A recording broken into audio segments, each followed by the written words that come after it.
Pretend you love me for 10 minutes. The words hit like a drumbeat in a storm, sharp and desperate.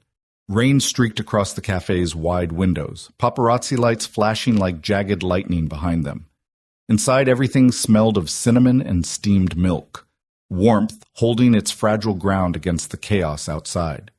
The CEO, who had just burst through the door, stood breathless, drenched eyes darting like a hunted animal. And across from her, Dean Walker, a single father and janitor turned barista, froze with a towel still in his hand. Follow my story to the end and comment the city you are watching from so I can see how far my story has traveled. The cafe was always quiet at that hour. The low hum of conversation wrapped around the hiss of the espresso machine. Dean liked it that way. After his afternoon shift cleaning offices, he came here for the evening hours' steady work that let him keep Ethan close while finishing homework at a corner booth. But tonight's stillness shattered. The woman who stormed in looked nothing like the regulars. Her pencil-slim coat clung to her frame, hair pinned with surgical precision, now loosened by the rain lashes glittering with drops like sparks. Behind her, flashes blazed through umbrellas as paparazzi pressed against the glass. 10 minutes, she repeated, voice breaking with adrenaline. That's all I need. Pretend you're with me, please. Dean blinked, the towel heavy in his hands. That's oddly specific. Because I only need 10 for them to get bored, she answered, glancing over her shoulder at the mob outside. And because I don't make a habit of lying longer than necessary. From the corner booth, a small voice piped up. Dad Ethan's pencil hovered over fractions, his big eyes cutting from the strange woman to the window where cameras winked like fireflies gone rabid. Are we in trouble? Dean managed a smile for his boy, the kind meant to steady a kite against a gust. Not today, champ. He dropped the towel, checked the clock, 5:42 p.m., and the framed sign above the counter that said, House Policy. No drama, just coffee. Then his gaze returned to the woman recognition dawning.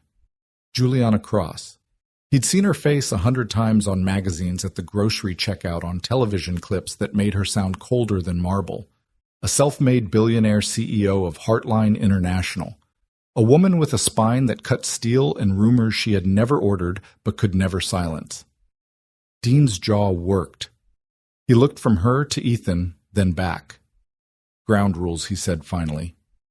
Her breath hitched. What if we're doing this? No touching, that makes my kid uncomfortable. You follow my lead even if it looks ridiculous. And we stop at 9 minutes 59 seconds. For the first time since she'd crashed into his world, something like amusement tugged at her mouth. Deal. Dean stepped towards her, calm as someone used to climbing 12-foot ladders to change bulbs, confident and economical in his movements. He picked up a cappuccino tray, polished steel gleaming under the lights, and positioned himself beside her. Timer bud, he called. Ethan lifted his math workbook like a clapperboard. And action.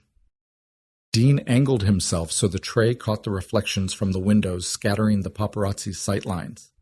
To the cameras, it would look like intimacy, like a man leaning close, whispering conspiratorial things into a woman's ear. Who's the guy? Someone shouted outside. Another yelled a name that wasn't hers. Juliana's shoulders tensed, the weight of headlines heavy even here. Dean tilted his chin toward the glass. Trouble. Tilt your head like you just heard a better story than the one they're selling. She did. The change was immediate, the CEO mask softening her jaw, unclenching into something strikingly human. You're good at this, she murmured. I mop floors, Dean replied evenly, and play bodyguard, apparently, just making sure the wolves get bored before the coffee does. He handed her a cappuccino, the heart-shaped foam still intact. For the photograph you didn't ask for. Her laughter was a soft current, the kind that sneaks under a locked door. Do you hand out props to all your pretend girlfriends? Only the one I'm dating for the next 9 minutes, he deadpanned. She nearly spilled the cup. From the corner, Ethan called Dad. He's at the door.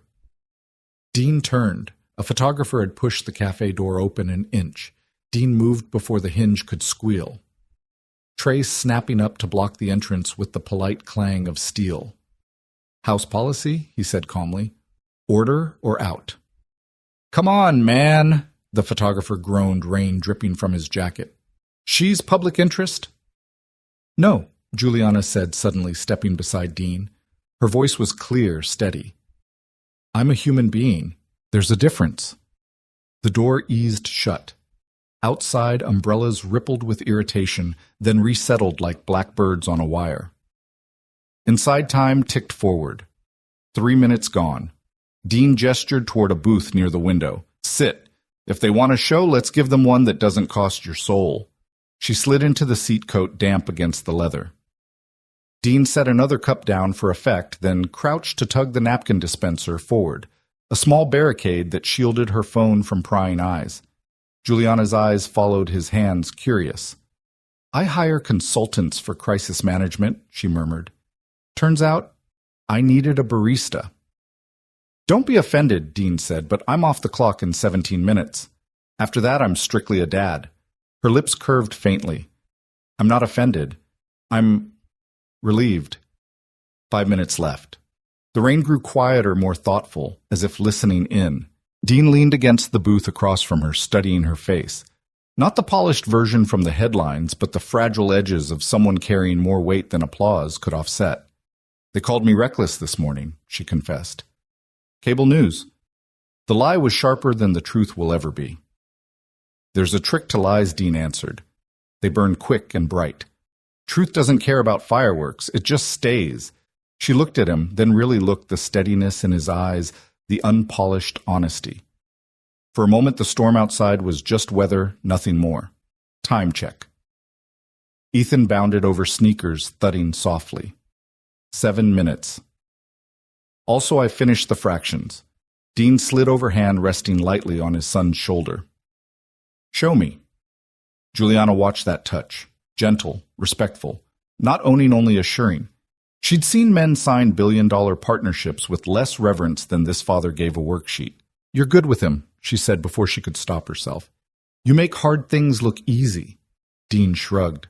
Only job I ever wanted to be great at. Her gaze flicked to the window. Some paparazzi had already drifted away, searching for a louder storm. She exhaled a little steadier than before. What's your name? She asked suddenly. Dean Walker. That's Ethan. I'm Juliana. I know Ethan said serious as a judge.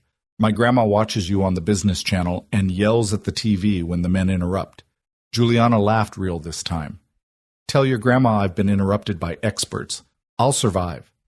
9 minutes. Almost safe. Dean straightened. How do you want to exit this scene? Juliana thought, then said softly. The back alley. By the time I reach the corner, they'll forget me for dinner plans and neon signs. She hesitated. Could you stand in the doorway with the tray until I'm clear? I don't want them getting bold. Dean picked up the tray, spinning it once like a coin catching light. Bold men love a mirror. Ethan's voice carried from the booth, counting down 9:30, 40, 50. Dean moved, first tray raised like a courteous shield. Juliana followed, closer heels striking wet tile chin high as if reclaiming command. At the back door, he nudged it open with his shoulder, checking the alley. Clear enough? She slipped into the gray mist, paused, turned back. Thank you. Not for the performance, for not making it a transaction. 10 minutes are up, Dean said gently. You don't owe me anything. Her throat tightened. She tucked a card onto Ethan's math book before stepping into the rain. Then she was gone, swallowed by the city. Dean lowered the tray. The cafe exhaled. Ethan trotted up, solemn. Was she a princess? Dean grinned despite himself. No, kiddo. She's the kind of girl who builds the castle and negotiates for better sidewalks. Outside, the storm softened into ordinary rain. Inside, Dean returned to his machine steaming milk that sounded like a small train leaving an honest station. Rain softened to an ordinary hush against the windows, the kind of drizzle a city forgets to notice. Dean set the tray down, the polished steel no longer a shield, just a tool again. The cafe exhaled. Chairs creaked. Someone laughed at a joke that didn't ask for attention. Behind the counter, steam curled from the wand like a sigh that had waited its turn. Ethan slid back into the corner booth and gathered his pencils like a production crew striking a set. He glanced toward the door where the last umbrella ghosted past. She made it? He asked, as if they'd slipped a friend out of a burning theater. She made it, Dean said. He wiped water from the entry mat, broad strokes deliberate. He checked the lock, then the latch, then the quiet. Calm wasn't just a feeling, it was maintenance performed in small, precise motions. On the table near the register, a rectangle of white rested like a snowflake that refused to melt. Ethan noticed first. "Dad," he called softly, almost reverently. She left this. The card was heavy stock expensive without bragging. Juliana Cross, in embossed type, a direct number written by a hand that made decisions for a living. Beneath it, the smallest drawn heart, no bigger than a coffee bean. Dean didn't pocket it. He tucked it under the register, the place where lost things waited until they proved they wanted to be found. Nora, the owner, emerged from the kitchen with a towel over her shoulder and a face that asked without prying. "We okay?" she said, eyes flicking from the door to the card and back. "We're okay," Dean answered. "Those vultures don't buy scones," she muttered, angling a tray toward the pastry case. "House policy stands." "House policy stands," he echoed, and the words eased something in his chest. He pulled 2 hot chocolates for the last pair of regulars, then wiped the counter with the careful grace of someone who knows people, read love in clean corners. Ethan packed his notebook, the fractions complete and neat, in his small print like someone had built a tiny fence to keep chaos out. "Dad," Ethan said, hovering at the end of the counter. "What did we just do?" Dean considered. He could give his son 1,000 lessons in a single sentence or say it messy and true. He leaned a forearm on the wood and smiled. "We kept someone's head attached to their heart," he said, "and we did it in 10 minutes flat." Ethan nodded like this was a thing you could draw. "Do you think she's lonely?" She didn't look lonely. She looked fast. "Fast can be lonely," Dean said. He straightened the chalkboard where Nora had written "Tomorrow Community Reading Hour," the letters like steady footprints marching across black slate. "You can outrun a lot of things. Lonely keeps pace."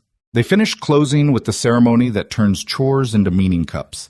Nested ground swept, the open sign turned to closed with a tiny click that sounded like dignity putting itself to bed. Outside, the storm had traded temper for reflection.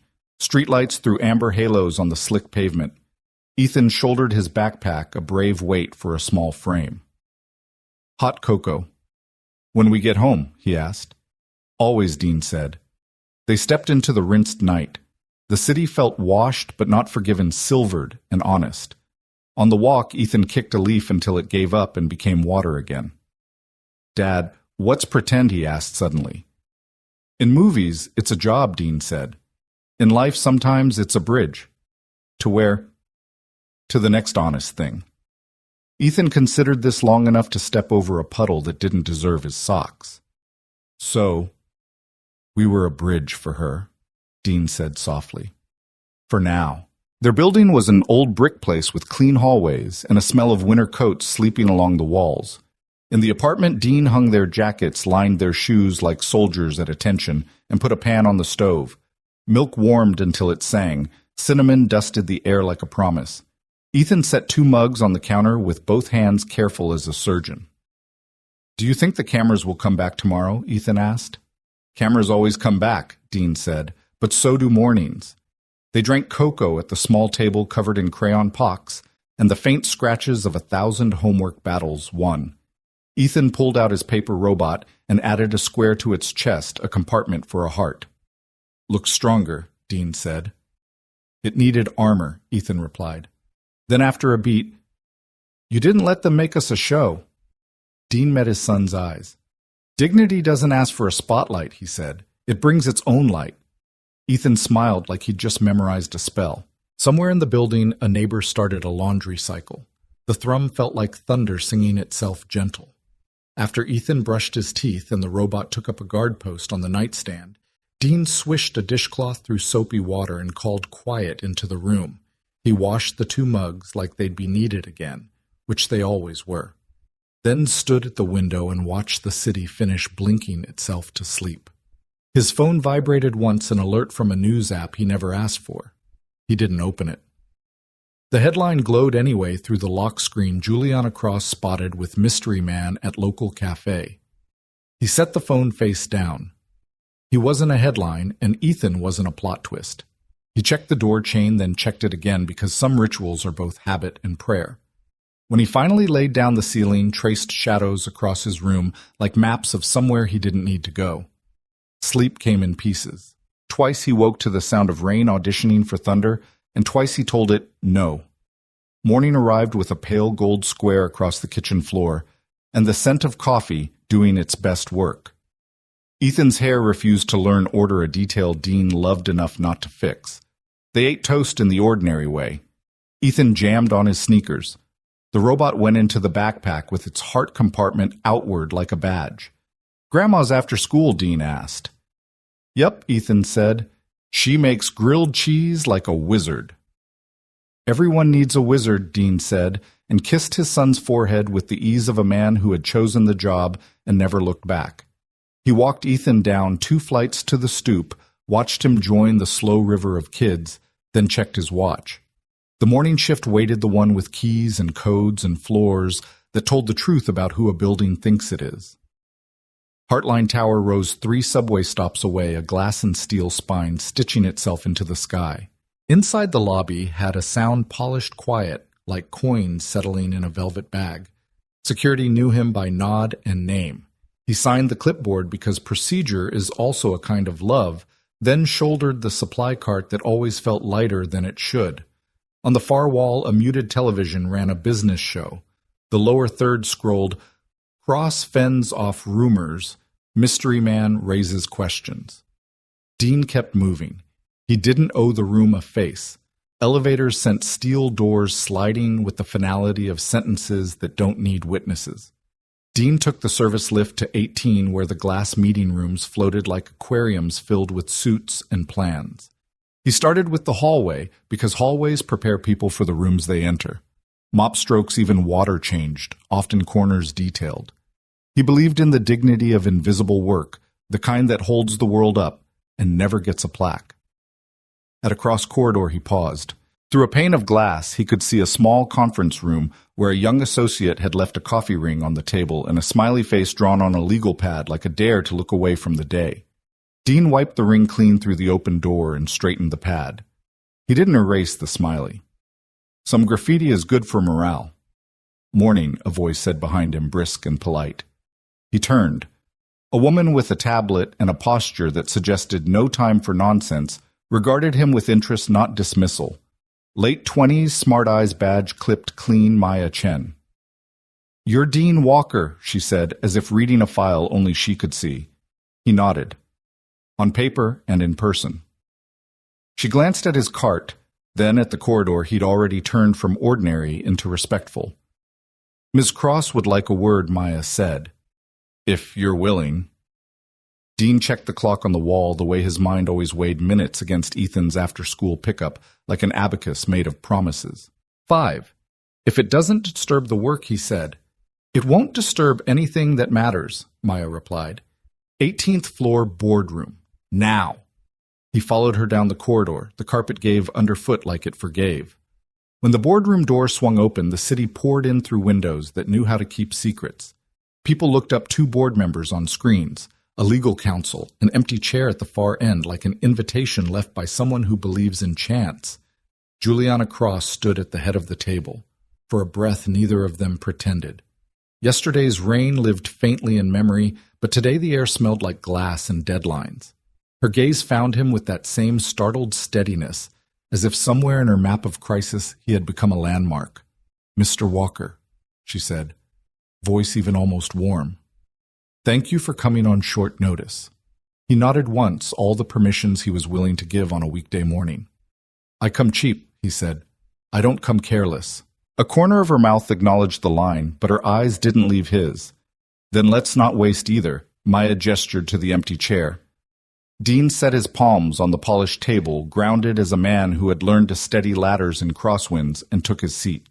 Outside the glass, the city rearranged its angles. Inside, a plan waited that would make the next 3 weeks feel like a lifetime and a minute all at once. The boardroom gleamed with glass and steel, a cathedral built for numbers and polished arguments. But when Dean sat down, palms flat against the table, the air shifted. He wasn't in a suit.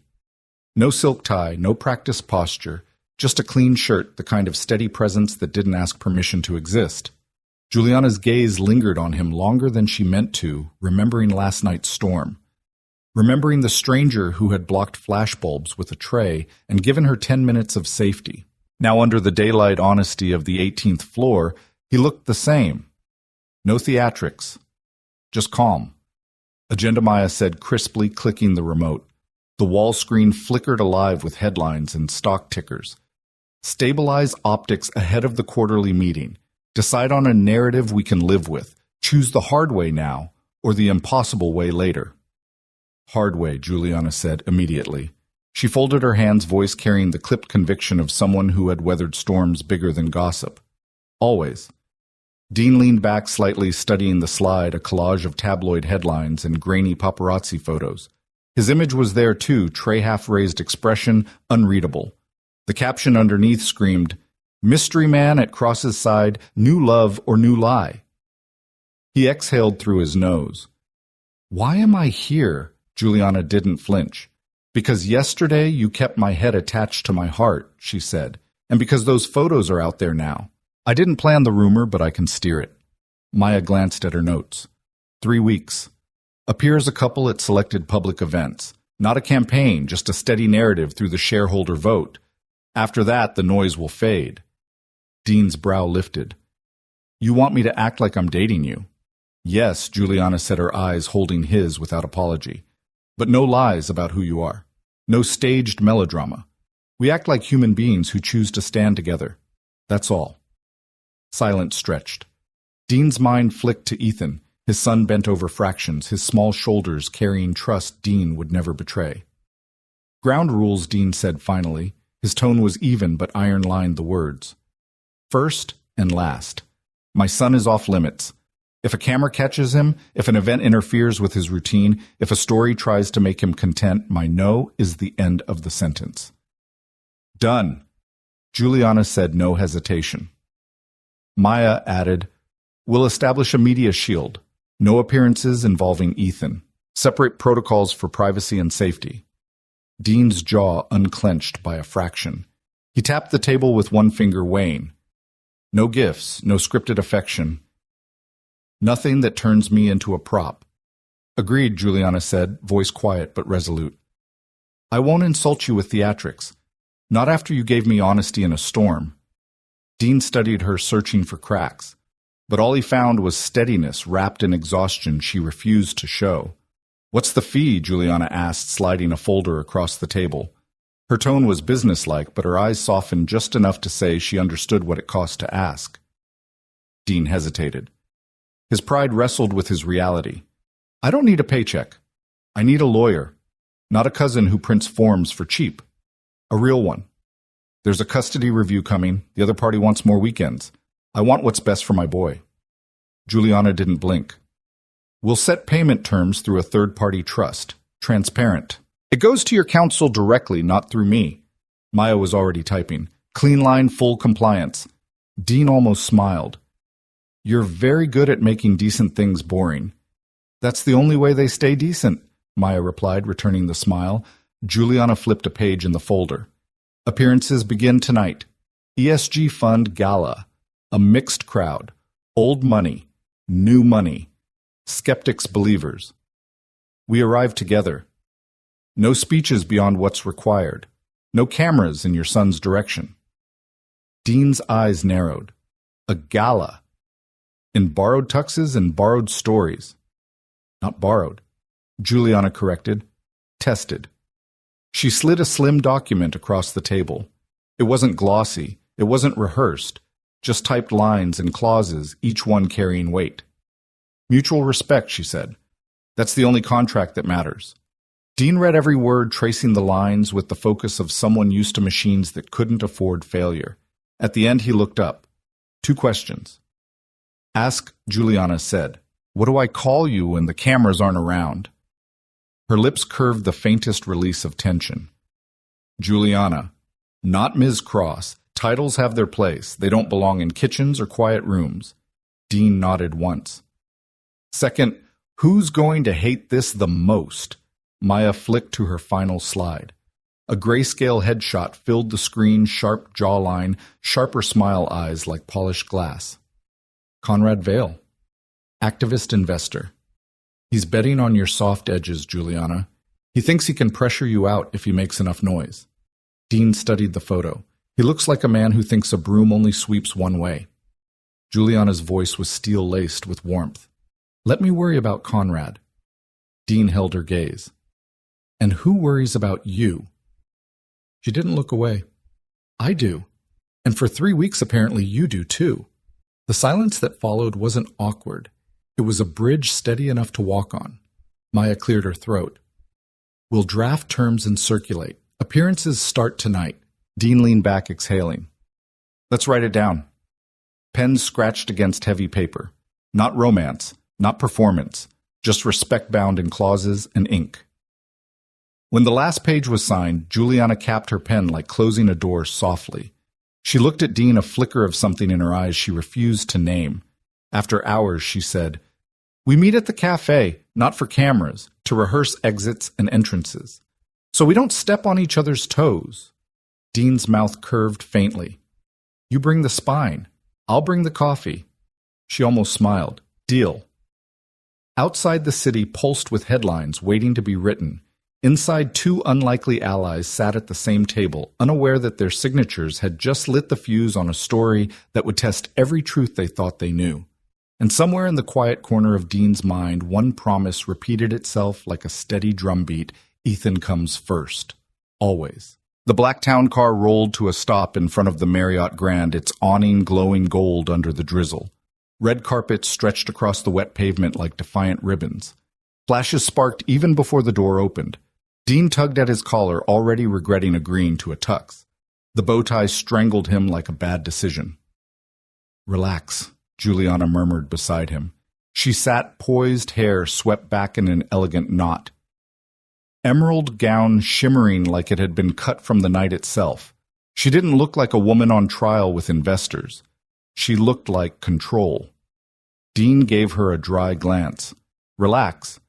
I mop floors in these buildings at 2 a.m. I don't stroll through them in black tie. She leaned in, her perfume subtle but steady, like cedar after rain. Then tonight, you're not a janitor. You're my partner. That's all anyone needs to know. He huffed a quiet laugh. And here I thought honesty was part of the deal. The door opened. Flashes detonated. Voices swelled. Juliana, over here. Who's the mystery man? Dean stepped out first, shielding her with his frame. For a split second, cameras caught his shoulders squared like a wall. Then Juliana emerged, slipping her hand through his arm. The crowd roared a feeding frenzy of questions. Inside the gala's marble lobby, chandeliers dripped crystal. A string quartet's notes floated like fragile glass, but Dean's eyes stayed on her heels. High sharp, too delicate for slick stone. He noticed the wobble before anyone else did. 3 steps and her heels snapped. Not loudly, just enough to throw her balance. Her hand clutched his sleeve. In that fraction of a second, Dean reacted. He caught her steadying her weight. Cameras clicked like gunfire from behind. Juliana's face didn't falter. Her lips curved into a serene smile. Only Dean felt her grip tighten like steel. Keep walking, she whispered. He glanced down. The heel dangled useless. With practiced calm, Dean guided her toward the nearest column out of direct sightlines. He crouched without ceremony, pulling a small roll of black tape from his jacket pocket left over from work stuffed in out of habit. Juliana blinked down at him. You brought tape to a gala. He didn't look up. You brought a janitor. Comes with the territory. With steady hands, he braced the heel, taping it securely, then slipped a safety pin through the strap from his cufflink kit. He gave it one quick test, solid enough to last the night. When he stood, their eyes met. Something unspoken flickered there. Respect, gratitude, maybe more. You saved me again, she said under her breath. He adjusted her arm on his. No, I just kept you standing. Saving is your department. Together they moved back into the glow of the lobby, perfectly timed with the string quartet's crescendo. To the cameras, it looked flawless, just another graceful entrance. But at the far end of the hall, a man in a navy suit smirked. Conrad Vale. His drink swirled gold under the chandeliers. Well, well, Conrad drawled when they approached. Juliana Cross with a new accessory. I didn't know the janitorial union loaned dates now. Dean didn't flinch. He tilted his head tone even. Funny thing about accessories, they break when you lean on them too hard. Tools, though, they keep working. Conrad's smirk faltered for a split beat. Then he chuckled, lifting his glass. Sharp tongue for someone polishing floors. Careful cross. You might actually make them believe this stunt. Juliana's smile didn't waver. Believe what you want, Conrad. The numbers will speak louder than you ever will. They walked past Dean's hand steady against hers, but inside Juliana's pulse hammered. She hadn't planned for a rival's sneer to sting less than the comfort of Dean's quiet defense. Hours later, when speeches ended and glasses clinked, Juliana excused herself from the table. In the powder room's mirror, she studied the taped heel and thought of Dean kneeling without hesitation, hands steady as stone. For the first time in years, she wondered if her image wasn't what needed saving, if maybe, just maybe, it was her heart. But as she stepped back into the ballroom, her phone buzzed with a single text from Maya. CPS complaint filed, Dean's name on it. Juliana's stomach turned cold. Juliana's hand trembled as she lowered the phone, its screen dimming into the hush of the gala's soft lighting. She forced her breath steady, smoothing her gown as though fabric could anchor her mind. Across the ballroom, Dean stood near the buffet, back to the wall, surveying the crowd with quiet vigilance. He had no idea. She slipped past champagne trays and whispered conversations until she reached Maya, who was posted near the exit like a watchtower in heels. Maya, Juliana murmured, keeping her face poised. Tell me that message was an error. Maya's eyes were hard. No error. A formal complaint was filed with Child Protective Services. It questions Dean's capacity as a custodial parent. Juliana's pulse spiked. On what grounds vague? Unfit environment, unsafe hours, unstable income. Maya tapped her phone voice low and crisp. Anonymous, but my money's on Conrad Vale or someone he pays. The timing's too neat. It's designed to rattle him before the proxy vote. Juliana exhaled sharply, fury tightening her chest. He asked for one thing, just one. Leave his son out of it. Her gaze found Dean again. He hadn't noticed the shift. He was scanning the chandelier's fragile rigging like it was another job site, the habit of a man who never stopped checking for weak beams. Juliana's throat constricted. She thought of the tape in his pocket, the quick way he had caught her when she fell. And now someone was targeting the one person he couldn't tape back together with steady hands. We can't tell him here, Maya warned softly. Not with cameras around. He'd rip Conrad's smirk right off his face, and the tabloids would feast for weeks. Juliana nodded, though her stomach rebelled. She straightened her shoulders, slipping her mask of calm back on. Then tonight we smile. Tomorrow we fight. As if on cue, Dean noticed her across the room, his brow furrowed, reading her tension even through the glow of chandeliers. He crossed the floor in slow, sure steps, the crowd partying unconsciously for his presence. You okay? He asked. Voice pitched low as he offered her a glass of water. Juliana took it, careful not to spill. Long night, too many speeches. Dean studied her face unfooled, but he didn't push. Instead, he shifted slightly so his body blocked her from the line of Conrad's lingering gaze. That one quiet move wrapped her in more safety than 100 security details. The gala dragged until midnight. By the time they slid into the car, Juliana's composure had splintered. Dean loosened his tie, rolling his shoulders. Out with it, he said, What did Vale whisper in your ear? You've been on edge since the second set. Juliana hesitated. Dean. Don't, he cut in gently. Don't polish it? I spent years listening to engines groan before they cracked. I know when something's about to blow. She stared at the passing city lights, then finally said it. CPS complaint. Filed tonight. Your name's on it. The silence that followed was thick like glass about to shatter. Dean's hand tightened into a fist on his knee. Who? He demanded. Not a question, a sentence. We don't know yet, Juliana said quickly, but Maya thinks Conrad is pulling strings. It's too targeted, too sudden. Dean's jaw flexed. My boy, they're going after my boy. His voice wasn't loud. That made it worse. The kind of fury that lived quiet could burn the longest. Juliana reached across the seat, laying her hand lightly on his arm. We'll fight it. You're not alone in this. He turned eyes dark, then softened a fraction at the sincerity in hers. You don't owe me that fight. Don't I? She asked quietly. You held me steady when the world wanted me to fall. Maybe it's my turn. The car swayed through the wet streets. Neither spoke for a long while. At last, Dean's voice came low. Tomorrow, first thing, I'm calling Ethan's school, making sure he's shielded from this mess. Juliana nodded. And I'll have Maya secure the best family attorney on retainer. Anonymous complaints don't stand when the truth is clear. Dean rubbed his face, the exhaustion of years weighing heavy. Ethan's all I've got. They can take every shift, every dollar. But not him. You won't lose him, Juliana said firmly. Not while I still have breath to stand. Outside, the rain-slick streets reflected the city's neon blaze, fractured like a million broken promises. But inside that car, two people who had no reason to trust anyone were slowly weaving threads of something stronger than contracts. Juliana looked at Dean, his profile carved by fatigue and fury, and thought, they picked the wrong man to corner, and the wrong woman to stand beside him. The knock wasn't loud, but it carried paperwork in its bones. 3 measured taps that paused the apartment's morning hum. Dean wiped his hands on a dish towel and opened the door to a woman in a navy blazer with rain freckles on her shoulders and a badge clipped where no one could miss it. Mr. Walker, she asked. That's me. Angela Ruiz, Child Protective Services, scheduled welfare check. Ethan peeked from the hallway, socked feet, whispering over the rug the paper robot cupped in both hands like a fragile animal. Dad. It's okay, bud, Dean said, keeping his voice a low lake. Just a visit. A second softer knock arrived on the heels of the first.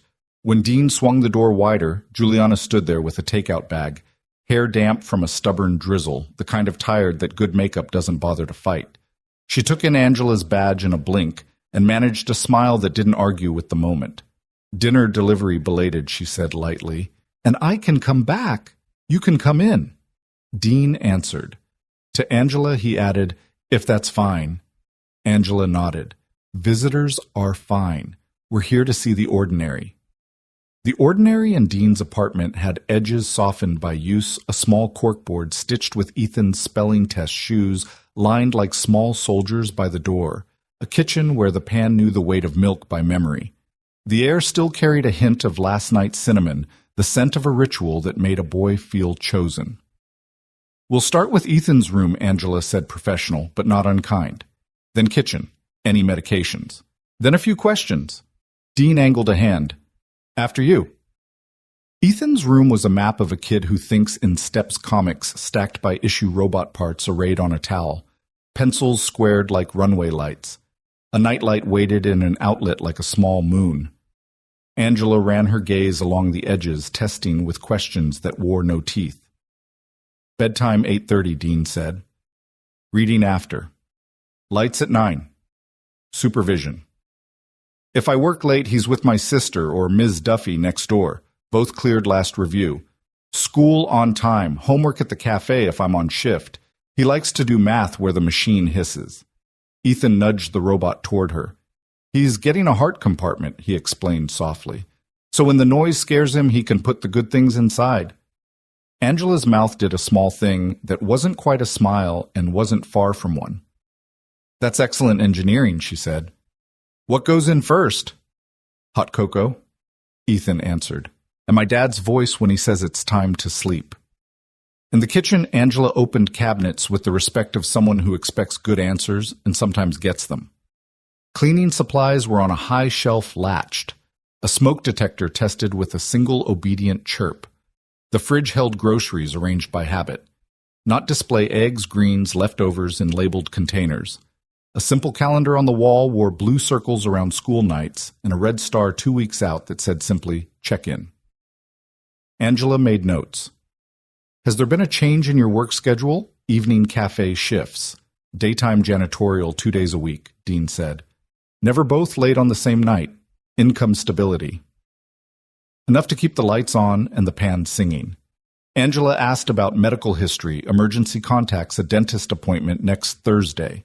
Dean answered with file folders already set on the counter, report cards, immunization records, a letter from Ethan's teacher that said, what teachers say when the evidence is obvious, respectful, punctual, curious, safe. Juliana lingered a step back, not interfering, scanning the room with the quiet inventory of someone who knows how to read care in the posture of objects. She noticed the dish rack 2 mugs still beaded from a wash that looked like gratitude. She noticed the way Dean let silence lead when Ethan spoke. She noticed the way the apartment felt small, yes, but generous. Angela closed her folder partway and looked up official again. Mr. Walker, this visit was prompted by an anonymous concern. It's routine. I will recommend a follow-up in 2 weeks, but I want to be clear, I'm not seeing immediate risks. Ethan's shoulders loosened. Dean only nodded. Understood. Questions for me, Angela offered. Just one, Dean said. How do I keep my son's name out of rooms that want to turn kids into stories? Angela hesitated, then answered, the way good public servants do, honest, without pretending honesty could solve everything. Set boundaries. No interviews involving him. No photos without consent. Monitor for leaks. And if the noise escalates, we can coordinate a media exposure plan with the school. Juliana stepped forward, respectful. Our legal team can draft those boundaries this week and route them through you. Clear, enforceable language. Angela glanced at her badge, then at Juliana's face, then back to Dean. That would help. They walked Angela to the door. She paused in the frame, rain-stitching lines through the hall light behind her. You have a good home, she said to Dean. Then to Ethan. Your robot's heart compartment is the smartest thing I've seen all day. After the door clicked shut, silence sat with them like a fourth person who meant well. Dean leaned against the counter, the dish towel twisting slowly in his hands. He looked at Juliana not with blame, but with the fatigue of a man who had learned to tell storms from weather. You didn't have to see that, he said. I'm glad I did, she replied. It made the truth louder than the rumor. He breathed out that long kind of breath that lets the ribs move again. Some people hear CPS and think the word means failure. He shook his head. It means someone whispered in the dark. The system checks. It's what it's supposed to do. Juliana set the takeout bag on the table and opened cartons. Rice still steaming, chicken glistening, something green that deserved applause. Eat, she said gently. Then we plan. He didn't argue. They sat.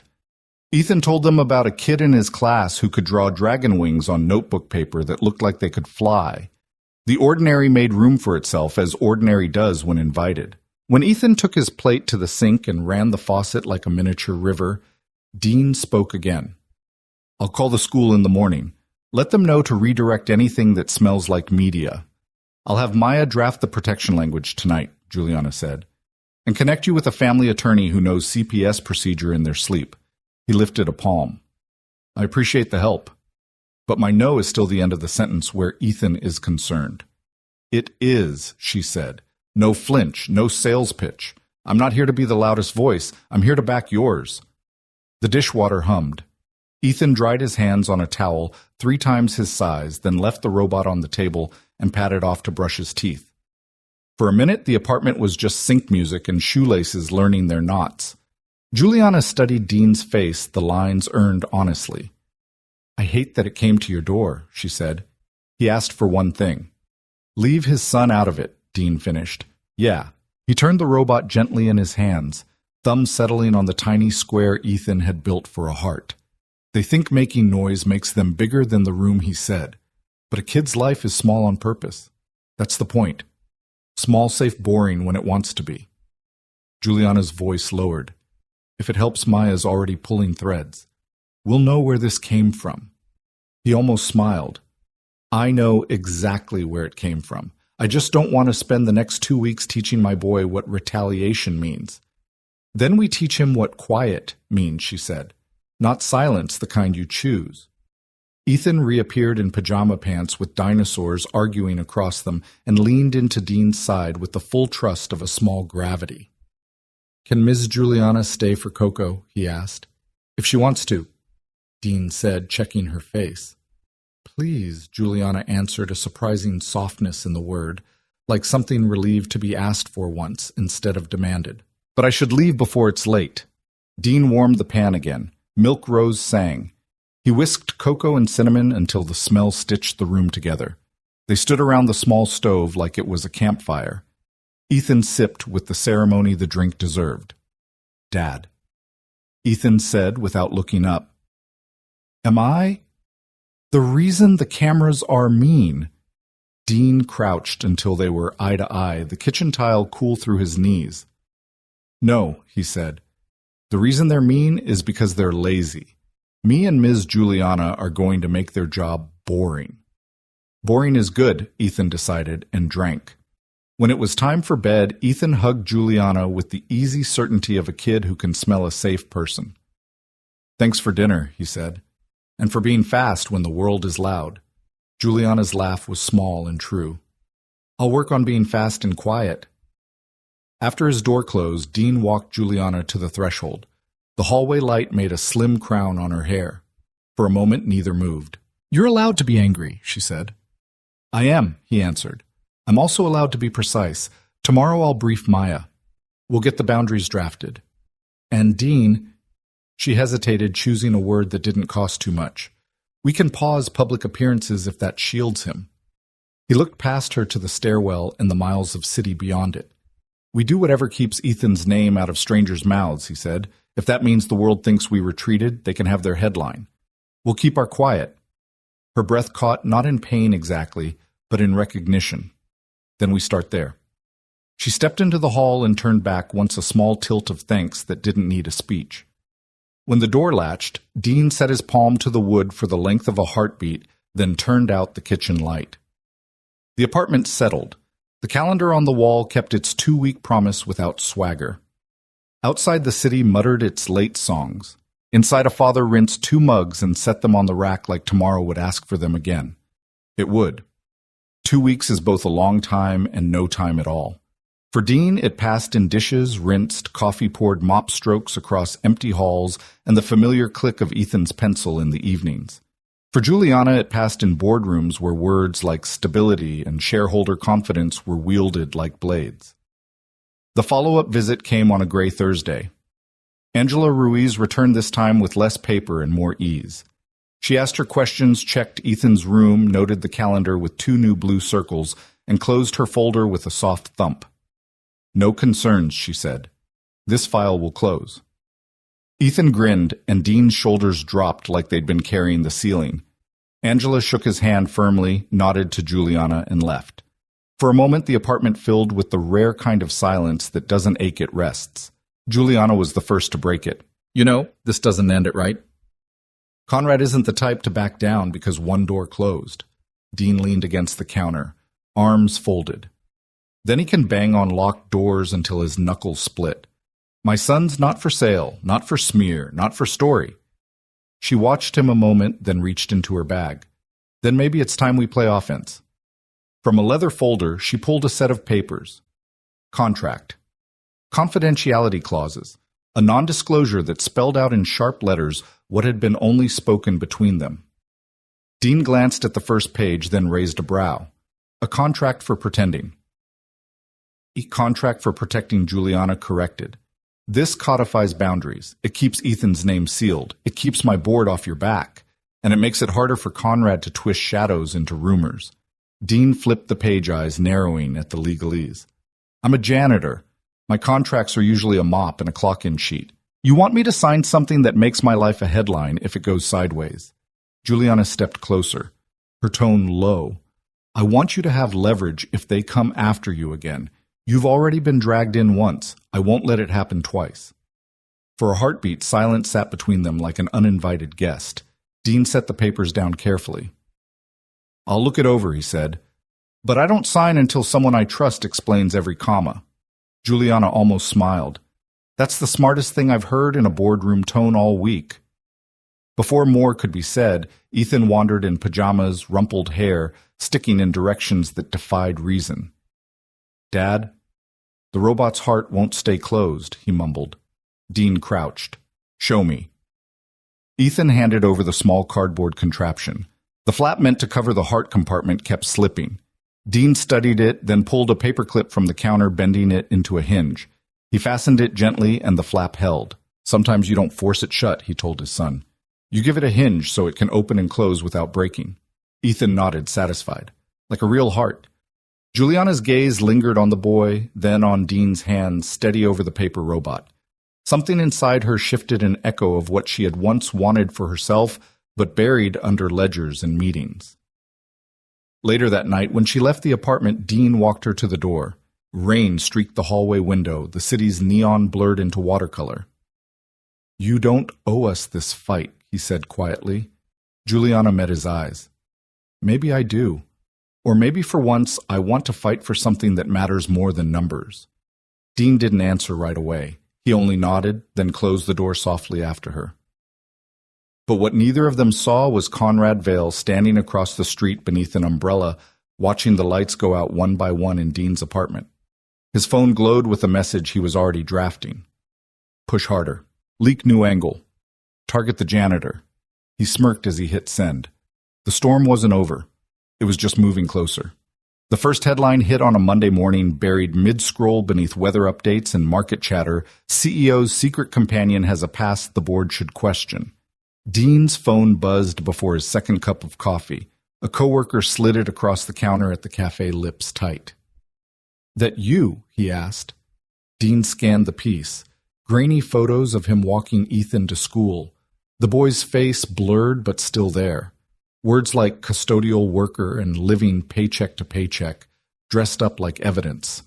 And the kicker, is this the man influencing the company's most powerful executive? He shoved the phone back. "Don't read it aloud, not here." By the time he clocked out that night, the whispers had sprouted legs. Customers lingered longer than usual. Two teens snickered at the counter, one holding up a phone like a shield. Dean kept moving, mopping floors with strokes that told the tile nothing about the fire under his skin. When he stepped outside, Juliana was waiting near the lamppost, hair swept back, trench coat sharp against the drizzle. The glow from passing headlights cut across her face, half steel, half fatigue. "You saw it?" she asked. "Hard to miss." Dean answered. "They blurred my son, but anyone in our neighborhood knows that jacket. They may as well have painted a target." Juliana's jaw tightened. Vale. "It's his style feed crumbs, let the crowd do the tearing." Dean's voice was low, steady. "He drags me fine. But if Ethan so much as gets side-eyed at school, this ends in a courtroom." Juliana nodded, then handed him a folder. "Our legal team drafted the cease and desist already. But, Dean, he's not just playing press. He's probing your life for cracks. Debt history custody disputes anything." "I don't have skeletons," Dean said flatly. "Just bills and calluses." "Then he'll invent them," Juliana warned. As if on cue, a black sedan slowed near the curb. Its tinted window rolled halfway down, camera flash, igniting like lightning, quick and invasive. Dean stepped instinctively in front of Juliana, jaw set, hands curled into fists. "Get used to it," she muttered, though her voice carried a tremor. "He won't stop until he draws blood." Dean glanced at her. "Then we don't bleed." That night, Ethan curled up on the couch beside Dean Robot, clutched to his chest. "Dad, why are people taking pictures of us?" Dean tucked the boy under a blanket. "Because they don't know us," he said softly. "They make stories when they don't know the truth." "Do you tell them the truth?" Ethan asked. Dean kissed his son's hair. "Sometimes the truth isn't what they want. Sometimes the truth is just ours." In the kitchen, Juliana leaned against the counter, watching her throat tight. She had spent years defending numbers, strategies, mergers.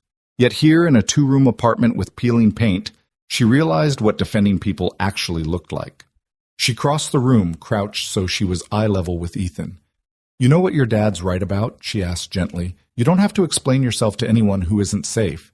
Ethan studied her face, then whispered, "Are you safe?" The question caught her. For a moment, the CEO disappeared, and only Juliana remained. She nodded. "Yes, I am." Ethan seemed satisfied, tucking the robot into the blanket with him. Juliana stood, but Dean's eyes followed her, measuring the truth she'd just given, as if it mattered more than the folder of legal defenses on the counter. Outside, Conrad Vale sat in his sedan reviewing the photos. He smiled coldly. The janitor wasn't breaking yet, but pressure had a way of finding the weakest wall, and Vale was very, very patient. By Wednesday morning, Conrad Vale's smear campaign had grown legs. The tabloids traded whispers for Rohr's single father or opportunist janitor's connection to CEO raises questions. Each article bled the same poison, the same implication that Dean was climbing through Juliana's world, not by merit, but by manipulation. Dean read none of it. He couldn't stomach the bile. But he heard the echoes. A neighbor's cautious wave. A teacher's clipped tone on the phone. Even Ethan came home quiet, backpack slung lower than usual. At the apartment table, Dean tried to fix his son's favorite toy, a little wind-up car, but the spring wouldn't catch. Ethan watched silently until he blurted, "Dad, someone said, you only hang out with Miss Juliana 'cause she's rich." Dean's hand stilled. The words cut sharper than any headline. He set the car down, met Ethan's eyes. "Listen to me. I stand by Juliana because she's human, because she's worth standing by, not because of a bank account." "You understand?" Ethan nodded slowly, but the bruise of doubt lingered. That evening, Juliana arrived unannounced, her heels clicking over the cracked hallway linoleum. She carried no folder, no laptop, just a bag of groceries and eyes shadowed with fatigue. "I figured you could use a dinner without headlines," she said softly. Dean blinked. "You cook." "Barely," she admitted with a wry smile. "But I follow directions." "That counts." They chopped vegetables in a silence broken only by the scrape of knives and Ethan's soft humming from the other room. For the first time in days, the apartment smelled of garlic and hope. Midway through, Juliana's phone buzzed. A message from Maya lit the screen. "Board is unsettled. Vale stirring votes. Brace yourself." Her throat tightened. She set the phone face down. Dean caught the flicker in her expression. "Bad news." "Just Vale being Vale," she said. Then after a pause, "He's pressing the board harder. If they think my judgment is compromised, they'll push me out." Dean wiped his hands on a towel. "And if they do," Juliana met his gaze, "then I lose more than a title. I lose everything I've built to protect my father's legacy." Dean studied her a long moment. Then he said, "Maybe it's not about what you built. Maybe it's about what you keep standing for after it's stripped." The words landed heavy. Juliana swallowed, turning back to the pan before the ache in her chest betrayed her. Dinner passed in fragile warmth. Ethan giggled when Juliana nearly dropped a ladle. Dean smirked when she burned her tongue on soup. For an hour, the smear campaign didn't exist. But once Ethan was asleep, Juliana lingered at the door coat draped over her arm. "Dean, if this storm gets worse, you need to be ready." He leaned on the frame. "Ready for what?" "For them to dig deeper. For them to drag out things that should stay private. They'll try to break you by any means." Dean's jaw set. "They won't break me. They'll just learn what fighting looks like when you've got nothing left to lose but the truth." Juliana's breath caught at the steel in his tone. She touched his arm lightly, almost without thinking. "Don't let them harden you," she whispered. "That's what they want." Their eyes held in the dim hallway, neither stepping back until a sudden sound split the quiet, the metallic clatter of an envelope sliding beneath Dean's door. He bent, picking it up. No return address. Heavy, thick paper. Inside, photocopies of old employment files, an accident report from a construction site years ago, and a single line scrawled in pen, "Unfit father. Unstable past. More coming." Dean's fingers curled around the paper's knuckles white. Juliana felt the air tighten, the fragile warmth of dinner already evaporating into dread. Vale wasn't done. He was just starting to bare his teeth. The envelope sat between them on the kitchen table like a live wire. Dean flipped through the pages, jaw tight. A decade-old incident report glared back his name scrawled beside words like injury on site and workplace dispute. It wasn't damning. It wasn't even unusual for construction work. But in the wrong hands, twisted the wrong way, it painted a man as reckless, unstable. Juliana skimmed her pulse, quickening. This is Vale. He's testing how far he can push without getting caught. Dean's voice was flat. Testing, he's already in my home. Not yet, she said firmly. This is intimidation, not evidence. Dean shoved the papers back into the envelope, his chair scraping. Tell that to Ethan when he sees strangers snapping pictures or hears lies at school. Juliana reached for his arm, stopping him mid-motion. Her touch was light, but her eyes steady. Dean, look at me. You've already faced worse than this. You walked through war zones, you raised a child alone. Vale's just a man with money and ink. He doesn't know resilience when he sees it. Dean met her gaze, his breathing slowing. The words didn't erase the fury, but they steadied it.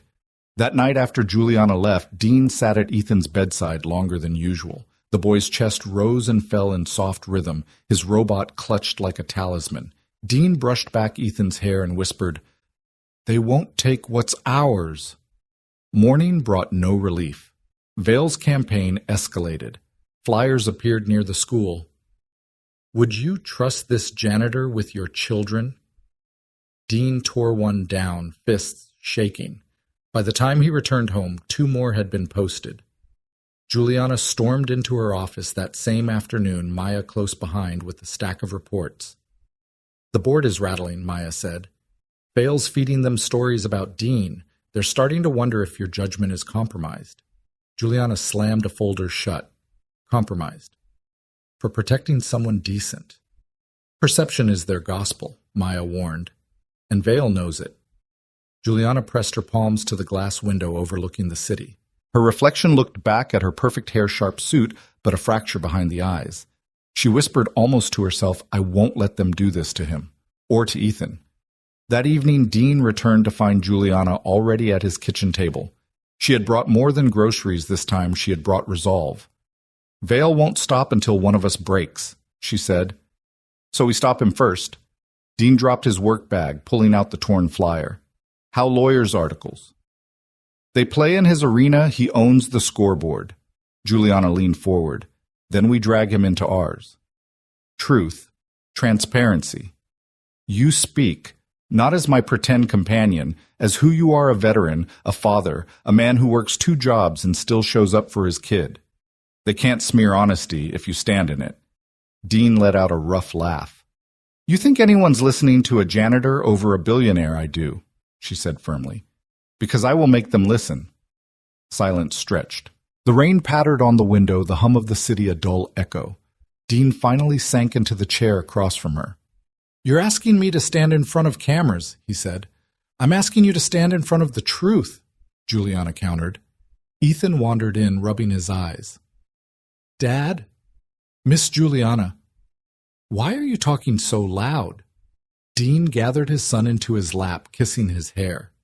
"We're talking about telling people who we really are, Bud." Ethan tilted his head. "Like when I told Mrs. Pierce I didn't break the vase, even though everyone thought I did?" Dean smiled faintly. "Exactly like that." Juliana's throat tightened. Out of the mouth of a child came the clearest strategy. She rose, sliding a business card across the table. "Tomorrow morning, press conference. Be there." Dean stared at the card. He had sworn to keep his head down to protect Ethan by staying invisible. Now the only way forward was the opposite, stepping into light that burned. He looked at his son, then back at Juliana. "If I do this, it's not for you. It's for him." Juliana nodded once. "That's exactly why it will work." Outside, thunder cracked. The storm was no longer at a distance. It was right over their roof. The room wore morning light and restraint. No banners, no sponsor wall, just a lectern, 2 side screens, and a white placard on an easel that read, "Heartline Transparency Briefing." Security stood along the walls, not to intimidate, but to keep the temperature civilized. Reporters filed in with notebooks and phones, their voices the low buzz of bees deciding whether to sting.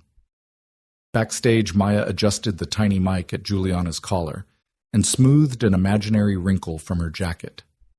"No spin," she said, the reminder more ritual than instruction. "No spin?" Juliana echoed, letting the words settle in her bones. She'd slept 4 hours on a couch, woke to a text from Dean. "We'll be there." 2 words that felt like ballast. She stepped to the podium. The room quieted the way rooms do when they sense the truth won't ask for applause. "Good morning," she began. "I'm Juliana Cross. I said I would stand here without a varnish, so I will." She let the microphones find her cadence. "Our public narrative for the next quarter is not romance distraction or rumor. It's operations risk numbers. That's what you can audit. That's what I will answer." A camera shutter clicked, then forgot itself. She glanced to Maya.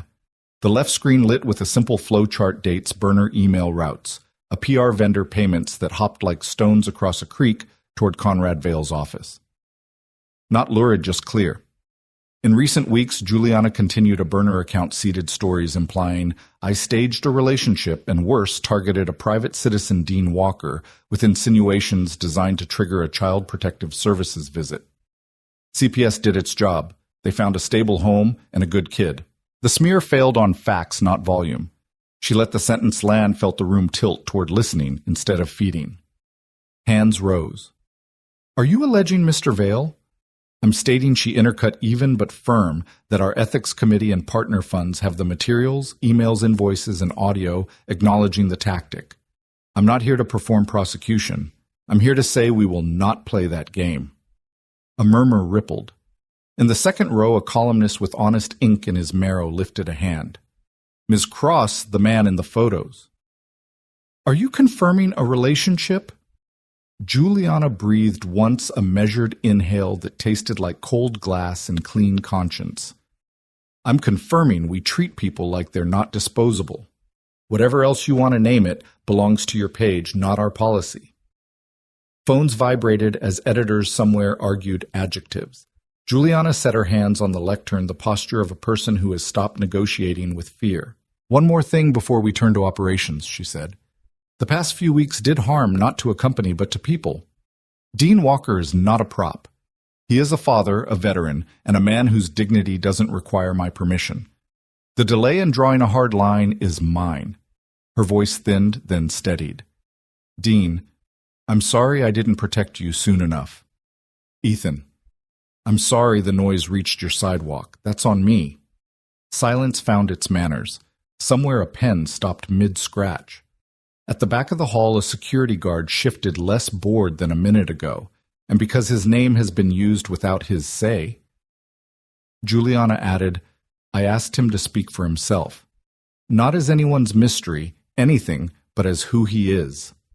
Dean. He entered simply like a door opening to air you forgot you needed. Clean shirt, no jacket. That purposeful posture of a man who has carried weight without advertising it.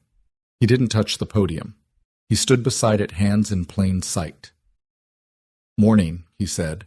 If he was nervous, it didn't borrow his voice. I'm Dean Walker. I fix what squeaks for buildings that like to pretend they never squeak.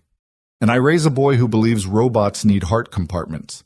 A small tilt at the corner of his mouth there and gone. A chuckle scattered, cautious and grateful.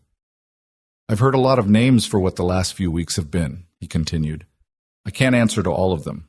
I can answer to one. Every night my title is father. Cameras don't make me more of a father. Headlines don't make me less. He let that settle. I'm grateful CPS did their job. I'm not grateful someone tried to weaponize that process. Where I'm from, you don't use kids as leverage. You don't turn kitchen tables into battlegrounds. The room held its breath, reporters' lenses, executives streaming this on laptops across the city. Even the HVAC hush seemed to lean closer. If you want to comment from me about being a mystery man, Dean finished, here it is. We keep our promises where the cameras aren't. He stepped back. No grand gesture, no triumphant nod, just space returned to its proper size. Questions pounced because that is their job. Mr. Walker. Did you? Ms. Cross, do you regret will Mr. Vale?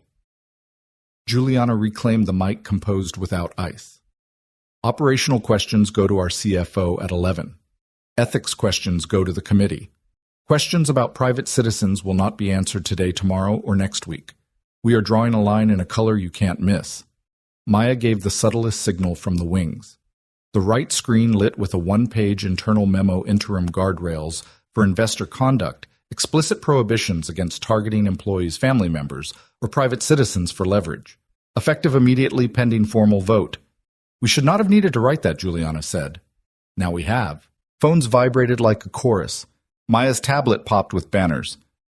Partner Fund calls emergency ethics review. Allied board moves to censure. The room didn't know yet, but the tide had already turned upriver. A reporter near the aisle tried once more. Do you anticipate Mr. Vale facing removal at his other funds? That's theirs to choose, Juliana answered. When you show your homework, the math teaches itself. She closed her folder, not in triumph, but in completion. We're publishing a transcript of this briefing and our supporting documentation.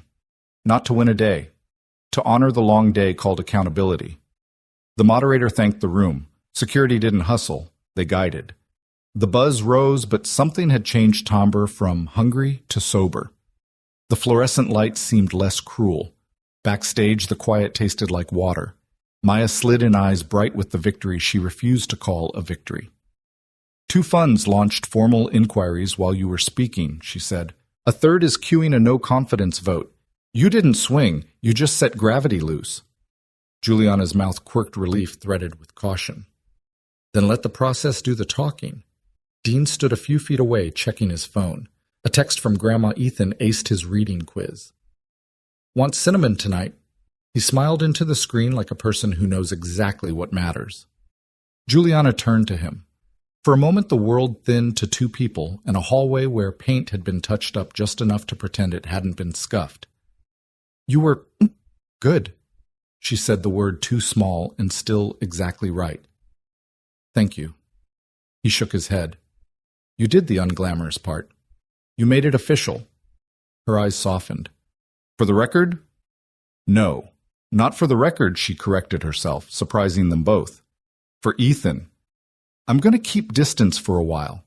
Not because this is nothing, because if it's something I don't want a room full of microphones deciding its shape. He absorbed at the truth, and the bruise welded together. I figured he said honest as concrete. Then gentler. If we're right for the long road, a few quiet miles won't break us. A breath she didn't know she'd been holding let go. I'm learning, she said. How to stand for the right things without asking the world to clap.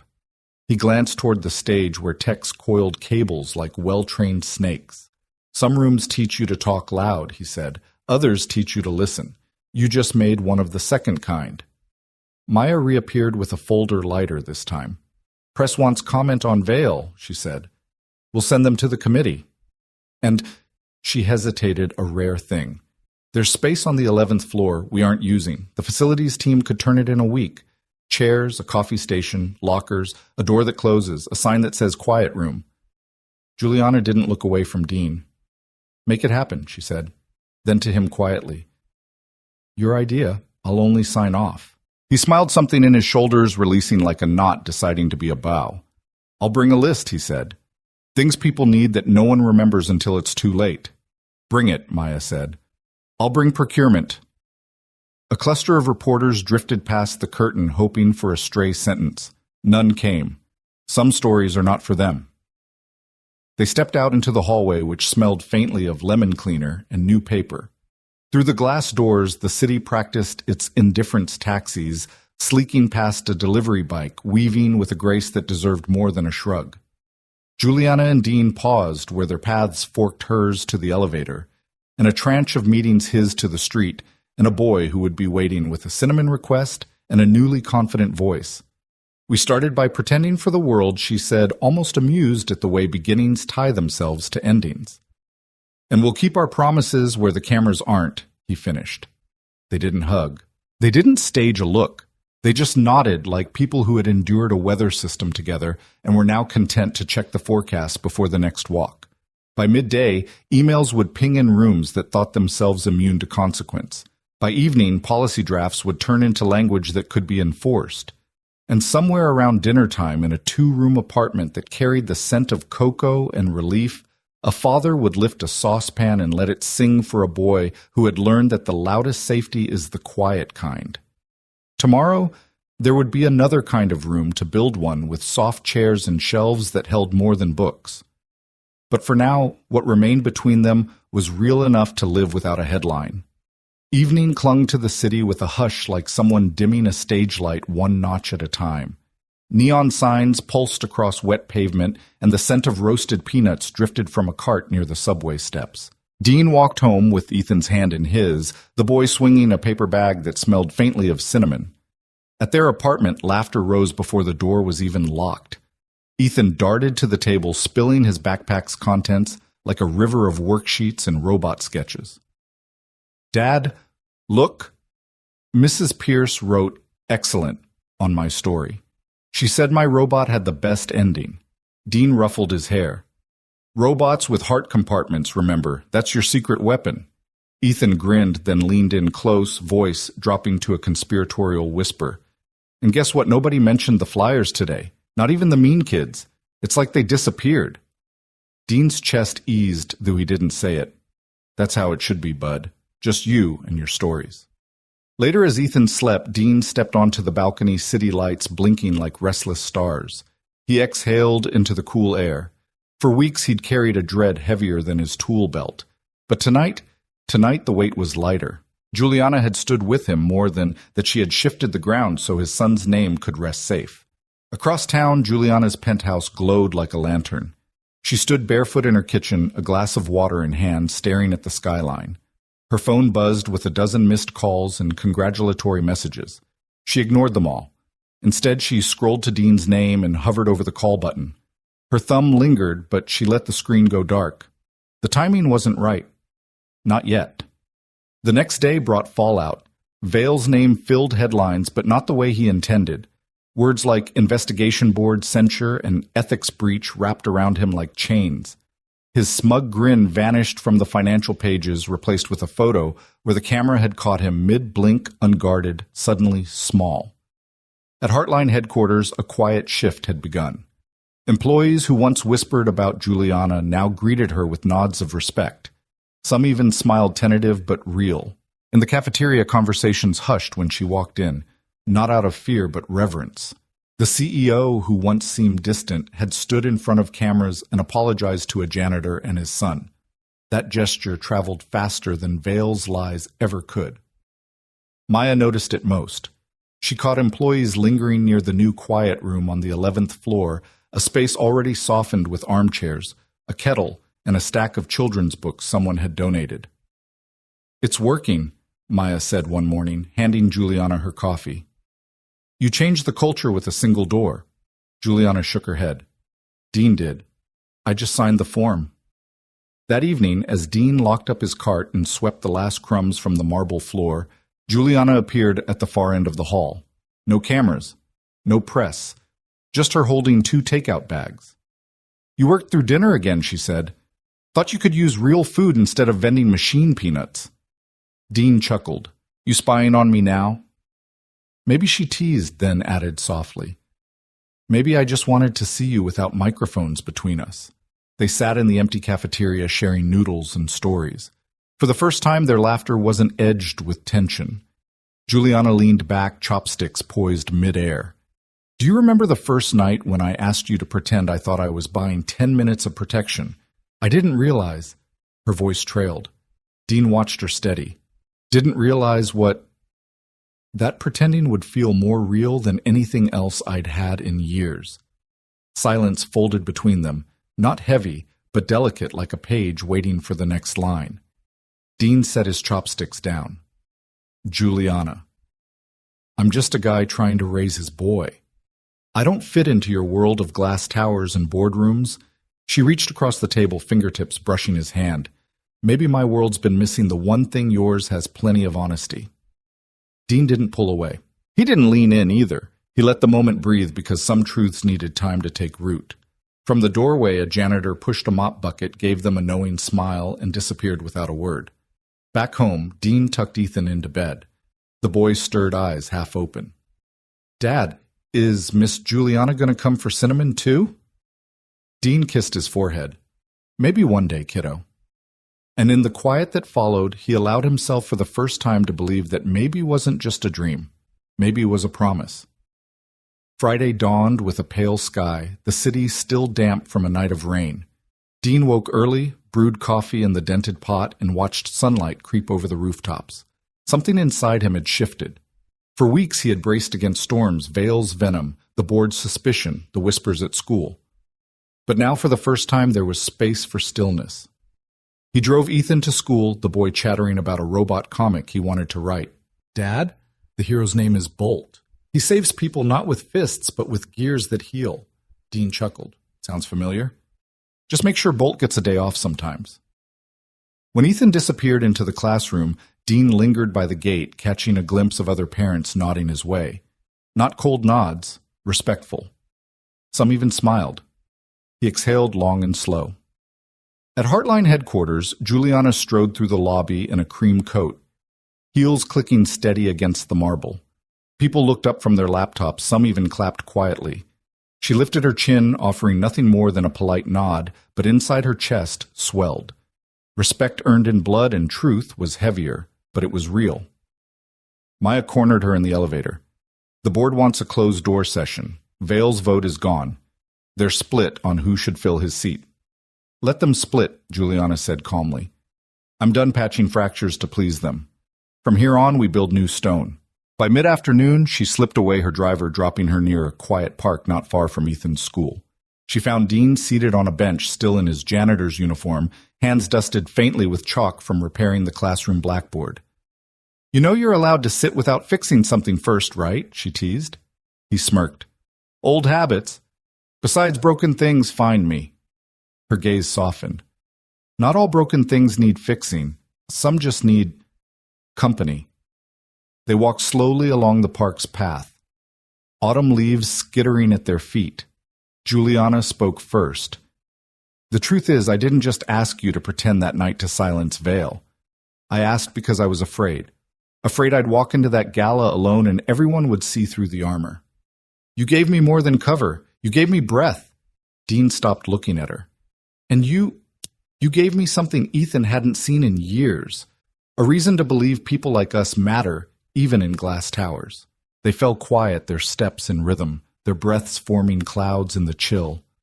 That evening, Juliana joined them at the apartment again. She brought a pie burnt crust, but Ethan declared it the best ever. They ate at the rickety table, laughter cutting through the peeling wallpaper like sunlight. Midway through dinner, Juliana glanced at Ethan, then at Dean. Do you ever wonder what would have happened if I hadn't asked you that favor? Dean wiped his mouth with a napkin. I try not to waste time on maybes, but I know my life would be a little quieter, and maybe a lot emptier. Ethan piped up, cheeks smeared with pie. And I wouldn't have cinnamon nights. They laughed. But beneath the laughter, Juliana's hand brushed Dean's. It lingered. He didn't pull away. Later, after Ethan fell asleep, Dean walked Juliana to her car. The street was quiet, the hum of the city softened. She leaned against the door, eyes bright but cautious. You know, she said, people will keep talking. Maybe not Vale anymore, but others. They'll say I don't belong beside a janitor, that you don't belong beside a CEO. Dean's voice was low, steady. Let them talk. We know what's real. Her breath caught. And what's real, Dean? He didn't answer with words. He reached up, brushing a strand of hair from her face.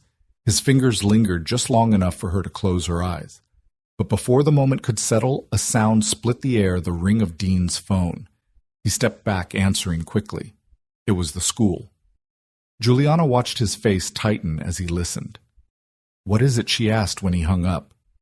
Dean's jaw clenched. They want me to come in tomorrow morning. Something about Ethan's story project. They didn't explain. For the first time in days, unease returned. The storm wasn't over. It was circling back, quieter but sharper. Saturday morning carried a brittle silence, the kind that made every sound footsteps on tile, the whistle of the kettle, feel too sharp. Dean dressed Ethan in his warm hoodie, packing a snack even though the school hadn't asked for one. The boy bounced around, clutching his folder of robot drawings. Dad, do you think Mrs. Pierce will like Bolt's ending? Dean forced a smile. She'll love it, bud. Just be yourself. At the school office, a secretary led them into a small room. Inside sat the principal, Mrs. Pierce, and a man Dean had never seen before, sharp suit. Gold watch, a smile stretched too thin. He introduced himself as a special consultant for the district. Dean felt the hair rise on his neck. Mr. Harris, the principal, began carefully. We received concerns about Ethan's project. It was flagged. Ethan frowned. Flagged? I just drew robots. The consultant leaned forward, fingers laced. The concern isn't about robots, son. It's about the themes. Stories of broken systems, corrupt leaders, and ordinary people standing up. Some parents believe it's inappropriate for a child his age. Dean's voice sharpened. So you're censoring his imagination now? The man didn't flinch. We're saying this narrative sounds coached, as if someone planted ideas. His gaze flicked to Dean. Ideas not suitable for a child.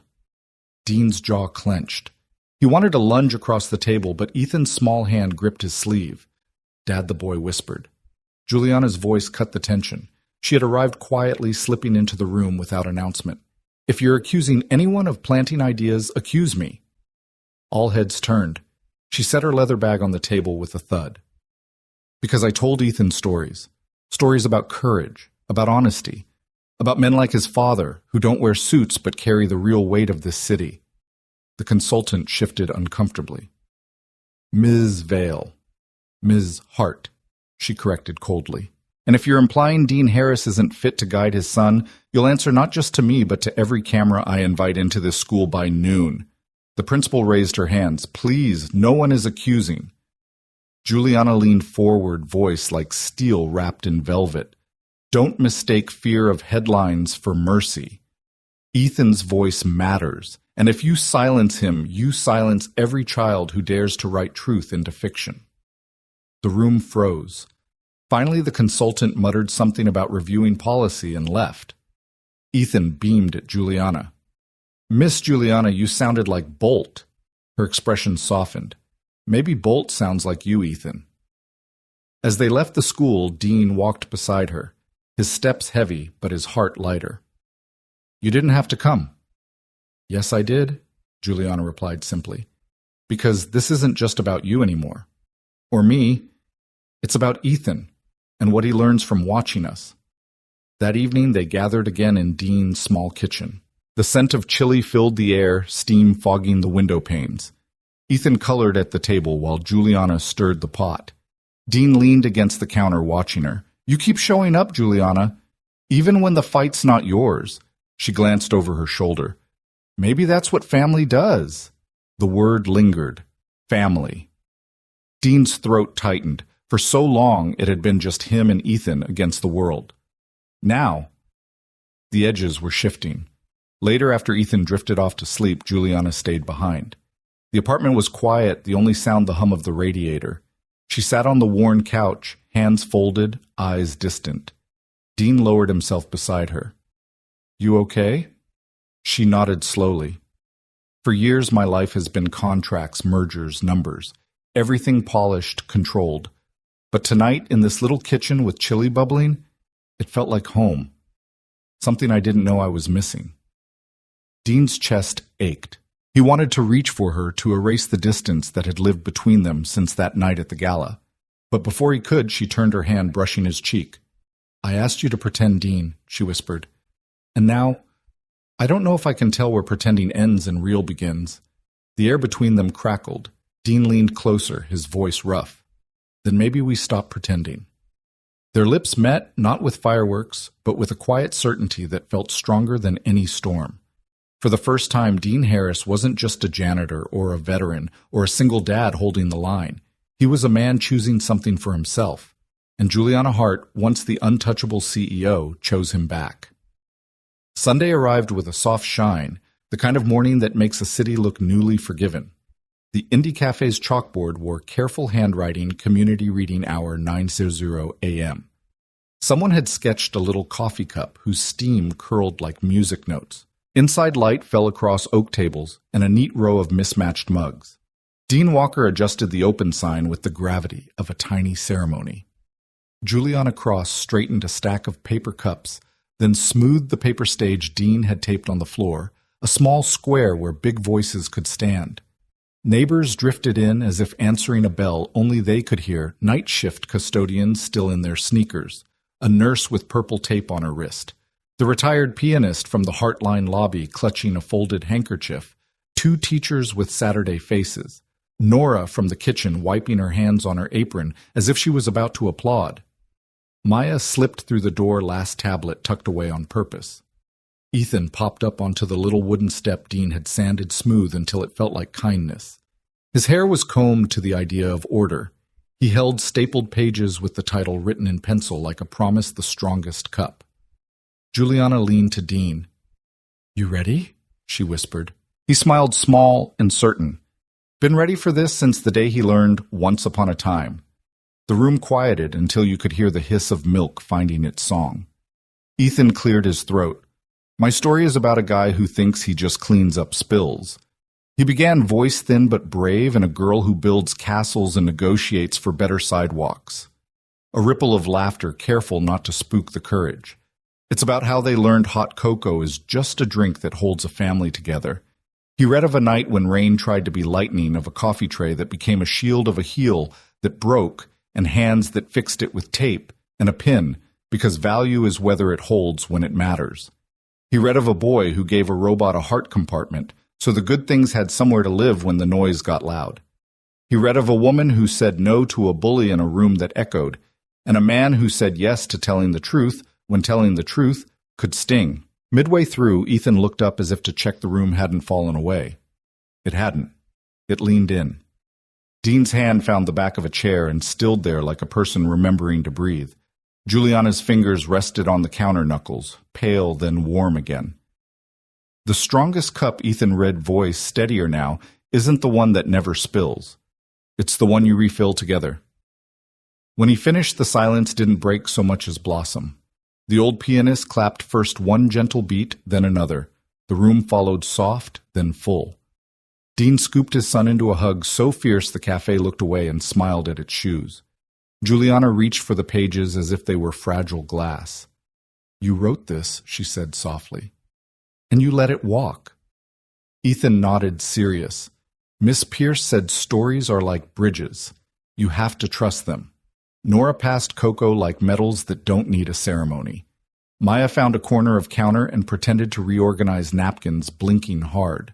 When she caught Juliana's eye, she gave a nod that said later, and good news, and we did it all at once. Updates, Juliana murmured when the room turned to soft chatter. Ethics committees at 2 funds voted censure, Maya said, voice low. A third suspended Conrad pending a full review. And the quiet room rollout is set every building by summer. Procurement already ordered the chairs you liked. Also, she paused, letting the sentence find its true shape. The scholarship portal opened at dawn. First applications are in. Children of night shift workers, anonymized as promised. Juliana didn't smile. Something in her eased deeper than smile. Good, she said. Let the paperwork teach. Dean set 3 humble cups of cocoa on the counter, steam rising in unambitious halos. To authors, he said. To quiet rooms in loud cities, Juliana answered, tapping her cup to theirs. Ethan clinked last solemn as a judge. People lingered. The nurse showed Ethan how to fold a paper heart for his robot. The pianist promised to bring a song next week that didn't rush anybody. A custodian with road salt on his cuffs pointed at the chalkboard. Haven't seen a room do this much good with this little noise, he said to no one in particular. When the neighbors filtered out into the forgiving light, the cafe settled into the comfortable after silence of a job done right. Dean wiped down the counter without needing to. Juliana set the story pages beneath the tip jar like a talisman.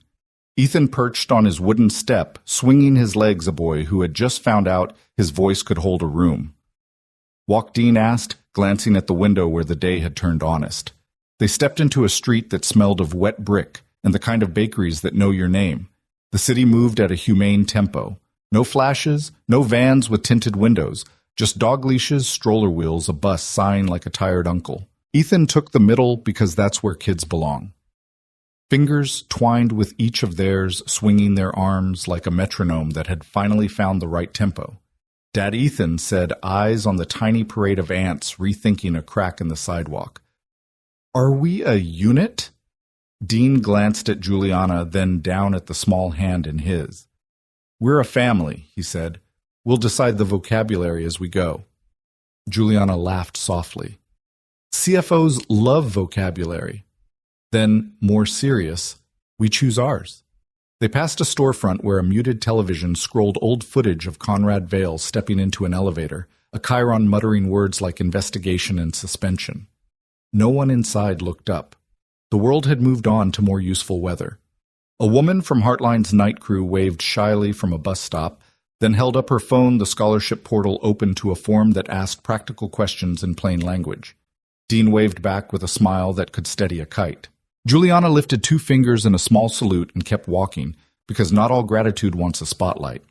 At the park, a breeze sorted the leaves into piles that didn't ask for permission.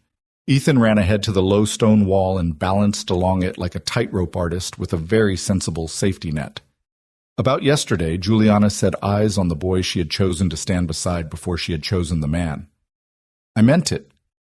I won't let anyone turn his imagination into evidence. Dean nodded. You sounded like Bolt, he said, but I know it wasn't pretending. They stood in the kind of quiet that fixes more than it breaks. After a while, Dean spoke again, not looking at her, because sometimes the truest things prefer the sight of the eye. If this is the sequel, he said, let's write it because we're still here, not because a room clapped. Juliana turned to him. I choose you, she said, not because we won a round, because the quiet chose us back. A song drifted from somewhere, a window cracked open, a radio that trusted its own volume.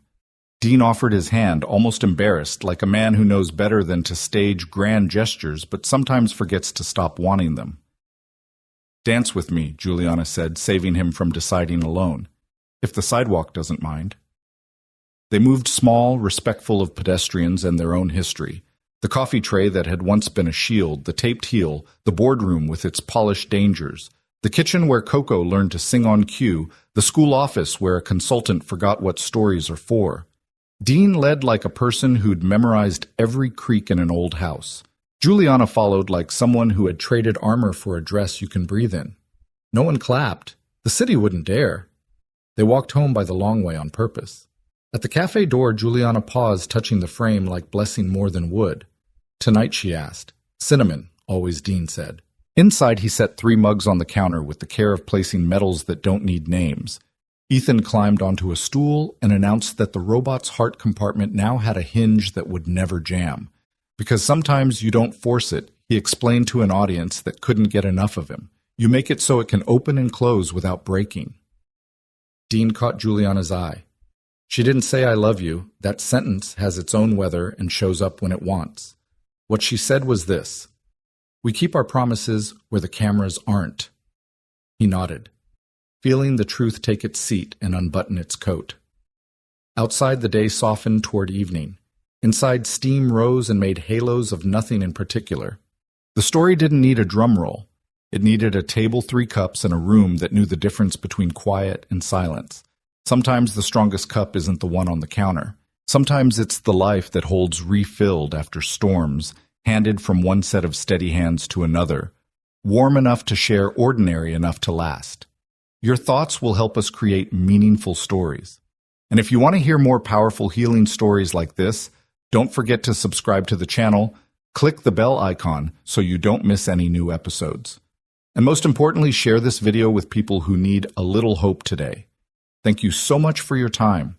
We hear you, we listen to you, and we are honored to tell these stories for you.